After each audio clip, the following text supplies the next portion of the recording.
Keynote d'Apple le 12 septembre. Une application Google similaire à Siri. Premières images de l'iPad mini qu'on attend avec impatience. L'iPhone 5 chez AT&T fin septembre. C'est tout de suite dans le second épisode de Apple News.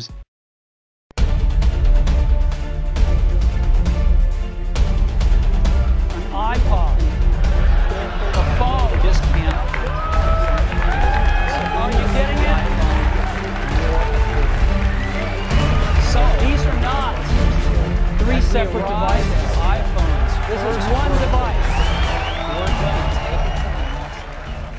Salut à tous, c'est Monsieur Tech. Et bonjour à tous, c'est Takumashi et bienvenue dans ce second épisode de Apple News.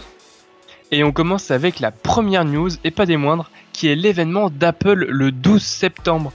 Et je l'attends avec impatience. C'est le cas de le dire Monsieur Tech, car au programme de cet événement nous avons l'annonce de l'iPhone 5 et pourquoi pas de l'iPad mini.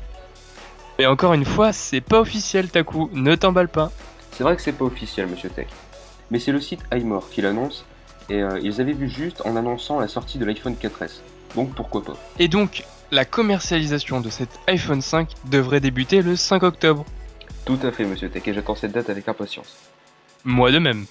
Passons désormais à la deuxième news. Cette deuxième news est la mise à jour prochaine de Google Search, qui va faire de l'ombre à Siri, n'est-ce pas Taku ? Et oui, Siri qui a du souci à se faire, et comme vous pouvez le constater sur la vidéo, Google Search est vraiment impressionnant. Pour l'instant, Google Search vous permet uniquement de faire des recherches sur Google. Normal, vous me direz.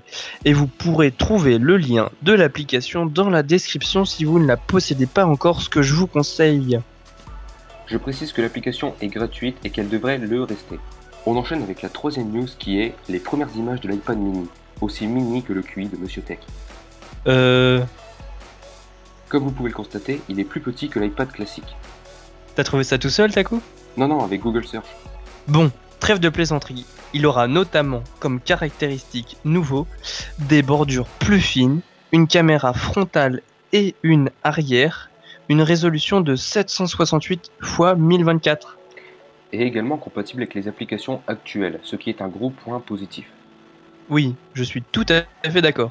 Et donc, la réponse définitive pour toutes ces nouveautés et son design dans moins d'un mois pour la Keynote 2012, dont on parlait juste avant.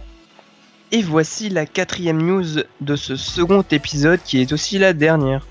La quatrième news qui n'est autre que l'iPhone 5 disponible chez AT&T fin septembre. Et AT&T, pour ceux qui ne savent pas, je suppose que vous êtes beaucoup, car moi non plus je ne connaissais pas, c'est le plus gros opérateur américain et le plus gros client d'Apple également. Cet épisode de Apple News arrive à son terme. Et oui, déjà que ça passe vite mon cher Mr. Tech. J'espère en tout cas que ce sera passé plus vite que le premier épisode que vous avez jugé trop monotone.